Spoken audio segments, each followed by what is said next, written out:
Jack and whoever else might be watching this video.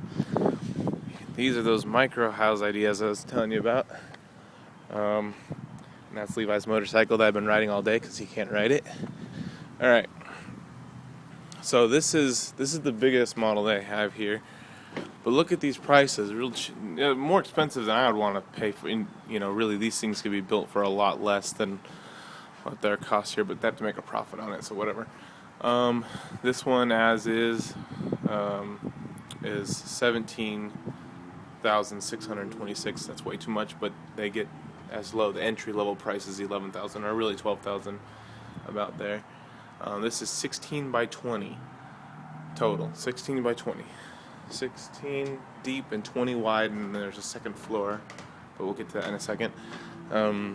This is exactly the same size as 4 shipping containers, because the shipping containers are the 20 by 8 deep, and if you sit two of them side by side, it becomes 16, obviously.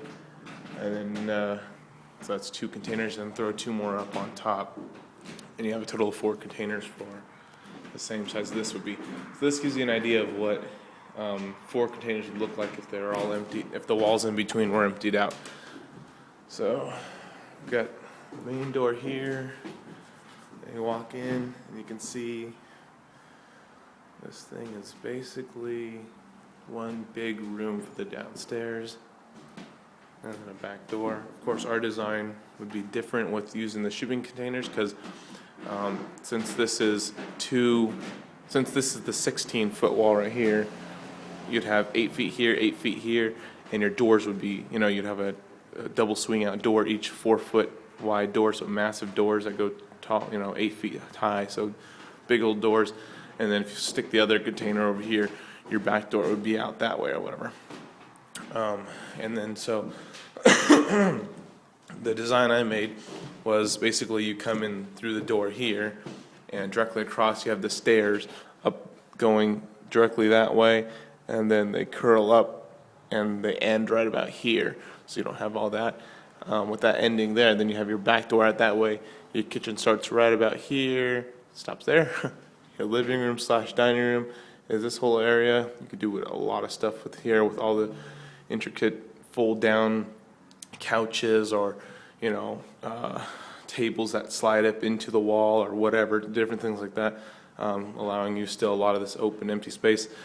This main space right here, with the idea on, if you look at the blueprint, there's the fireplace I had here, or the wood stove. It's just a stone and cement slab with a little wood stove up on top of it. You could have a chair and round table, square table, whatever, right here in the middle, but this would easily fit your living room right here, and a small kitchen right there with the back door out that way. Anyhow, the stairs would again start about here, go up part way, and then finish up the rest and end right about there. So let's see here, upstairs, got the same amount of square footage, obviously. So 20 by 16 is a total of 320 square feet, I think. Let me think. Yeah, 320 square feet. So then this is the same thing up here. Same exact thing, except for if you have the shipping containers, obviously the ceiling ends right across here, and you don't have the pitched roof. Not a big deal. I saw a design where this guy because with this being 2 containers, a container would come here and here, obviously, and there'd be 2 walls, and we'd cut all that out. What he did was he just cut the giant square piece out here, and he took those 2 pieces and he stuck them up on top of put them as diagonal, and gave himself a pitched roof, and cut the tops of the flat pieces out and use those elsewhere or whatever, or use them as the excess materials to get the pitch and the side walls for the pitch here. But that would be an option, I guess, and if we wanted that. Really, I kind of like the idea of just leaving a flat ceiling and then sticking solar panels up on top for half the roof, and the other half building like a wood shed on top of that to store the water heater and a water reservoir for water pressure probably, and a couple other things like that. Ventilation, no big deal. The way they have these stairs designed, I think they're using up way too much room because it's in the middle of the structure. So you have a tiny little pocket room here and a little entryway here. But if you pack it in coming up here and here, it only takes up the corner, and you have a lot more space for what my blueprint was showing, which was, all right, so say we came up right about here. Well, see, this isn't, let's see, this isn't totally perfect, but if you come up, let's see.